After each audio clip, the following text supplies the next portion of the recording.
His daughter looked straight at the nurse, pointed at me, and said, "She's not family. Please stop discussing my father's care with her."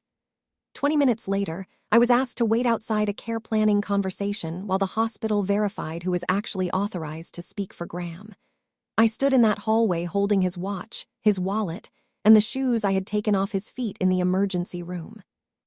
Natalie had visited him twice in the previous 3 years, but now she was walking into conversations I was being asked to leave. At 7:32 the next morning, an attorney emailed me a PDF with Graham's signature on it. Natalie had no idea that document existed. "My name is Cynthia. I was 61 when this happened, and Graham was 66. We had been together for 18 years. We never married. Both of us had already been through difficult divorces, and after a while we stopped feeling like we needed a ceremony to prove what our ordinary life already showed. We shared a home, grocery lists, doctor appointments, Sunday breakfasts, Christmas mornings, and 18 years of knowing exactly how the other person took their coffee. Graham had one daughter, Natalie. She was 38 and lived almost 4 hours away. Their relationship had never been easy.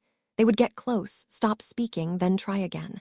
I stayed out of it because Graham always said, "She's my daughter. I have to leave the door open." So I did too. I sent birthday cards, invited her for holidays, and texted her whenever Graham had a medical appointment she should know about. Then one Tuesday morning, Graham collapsed in our kitchen. One second he was complaining about the coffee maker. The next, his mug hit the floor and he went down with it. I called 911. At the hospital, doctors told me he had suffered a serious stroke. Within hours, he was in intensive care and unable to make complex medical decisions for himself. I called Natalie before I called anyone else. She arrived that evening. I expected fear and tears. What I did not expect was how quickly she began asking about paperwork. "Does Dad have an advance directive? Did he name somebody?" I told her Graham had completed documents a few years earlier, and I believed he had named me for healthcare decisions. Natalie stared at me. "My father would never put you ahead of me." "I didn't say ahead of you. You're not his wife." A neurologist who had come to update us said the hospital would review any healthcare directive in Graham's record and confirm who could act while he lacked decision-making capacity. Natalie answered before I could. "There won't be anything that puts her over me. She isn't family." After 18 years, that sentence felt like being erased while I was still standing there. The next morning, Natalie started talking about moving Graham to a rehabilitation facility near her home once he was stable, almost 4 hours away. I told her his doctors were here, his home was here, his friends were here, and I was here. "And I'm his daughter," she said. I reminded her that Graham had always wanted to stay close to home if he ever needed rehabilitation. "He never told me that." "You haven't been here enough to hear everything he says." Her face changed, and I knew instantly that I had turned a frightening situation into a family war. A nurse later explained that until the hospital confirmed Graham's representative, they needed to limit who participated in detailed care discussions. I could still visit, but I was asked to wait outside one meeting. "I brought him here," I said. I know every medication he takes. I know. We just need to verify the paperwork." That afternoon, Natalie offered to go to the house for Graham's clothes while I waited for the neurologist. When she returned, she was carrying an overnight bag and a brown accordion folder I recognized from Graham's filing cabinet. "What are you doing with that?"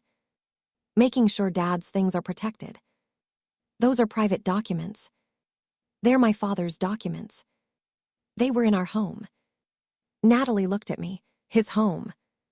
Graham had bought the house before we met, and the title had remained in his name, even though it had been our home for most of our relationship.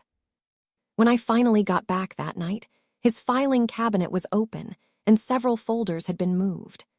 I sat at his desk and searched old emails until I found the attorney who had prepared his documents 3 years earlier. Rachel Brenner. I emailed her at 10:46 that night. At 7:32 the next morning, she called.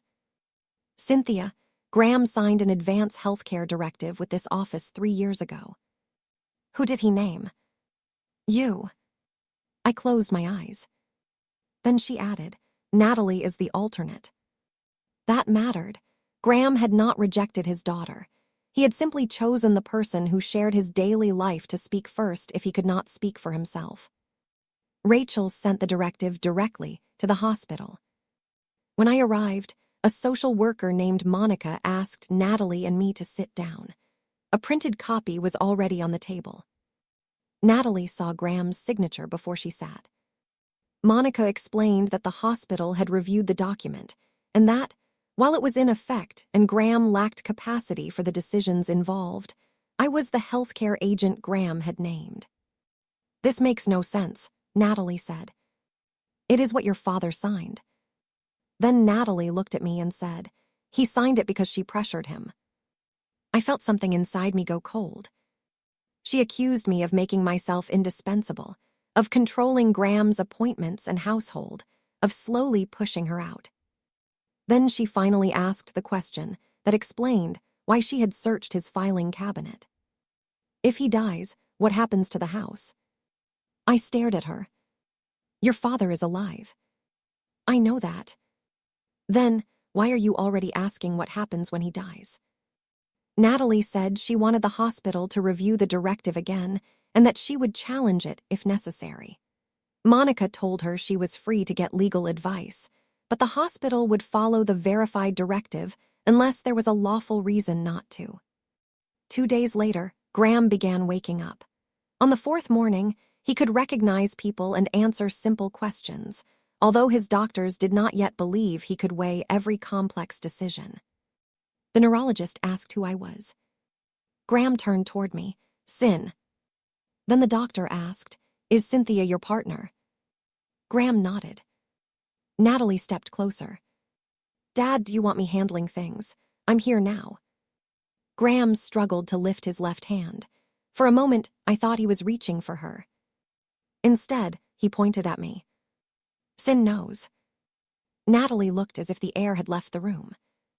If someone in your family has ever tried to erase years of your life because they believed blood, a title, or a piece of property made their relationship more important than yours, subscribe to Real Stories of Women. Because I thought those 2 words would end the fight. Instead, they made Natalie admit what she was really afraid of losing. That afternoon, the rehabilitation coordinator discussed Graham's next stage of recovery. His medical team considered a center 15 minutes from our home appropriate. Natalie still wanted him moved 4 hours away. I asked why. Because if he comes back here with you, nothing changes. What is supposed to change? You keep acting like this is your life. It is my life. I've been living it with him for 18 years.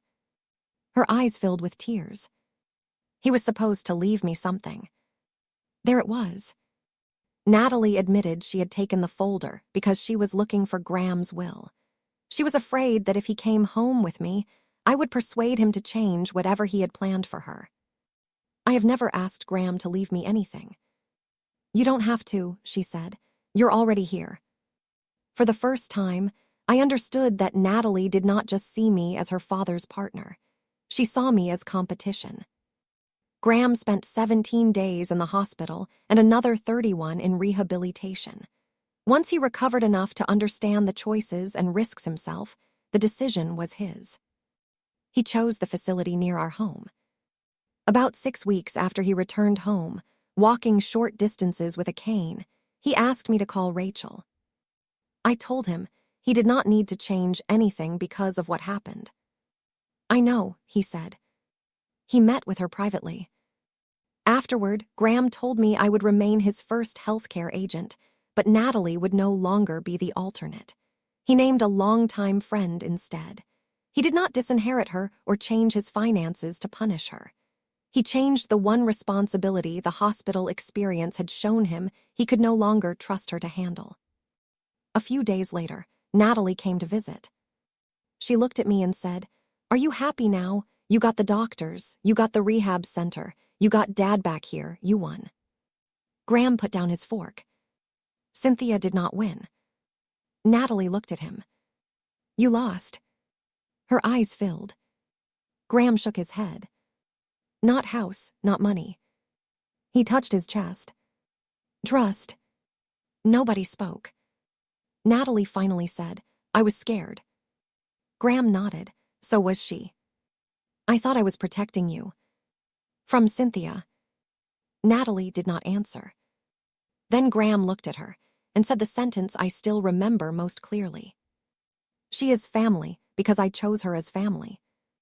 Their relationship did not magically repair itself. They eventually began speaking again, carefully and with boundaries. Graham made it clear that Natalie would always be his daughter, but I would never again be treated like an intruder in the life we had built together.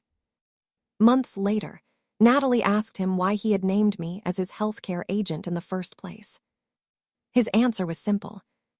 Because Cynthia knows how I live. If I can't speak, I need someone who knows how I want to live. That was the whole answer. Not who loved him more, not who shared his blood, not who might inherit something someday. Who knew the life he had actually built. Graham is 70 now. His speech recovered far better than we feared during those first days. He still uses a cane on long walks, and he still gets annoyed when I remind him to slow down. We still are not married. I learned that family and legal authority are not always the same question. Graham had made his wishes clear before an emergency forced everyone else to argue about them. For 18 years, he chose me in all the ordinary ways that make up a life. And when he could not fully speak for himself, he had already made sure that choice could be found on paper. So tell me honestly, if you had shared almost 2 decades with someone and their adult child told a hospital you were not family, would you stay calm and let the paperwork speak? Or would that be the moment you finally told them exactly what 18 years meant? Share your answer in the comments and subscribe to Real Stories of Women.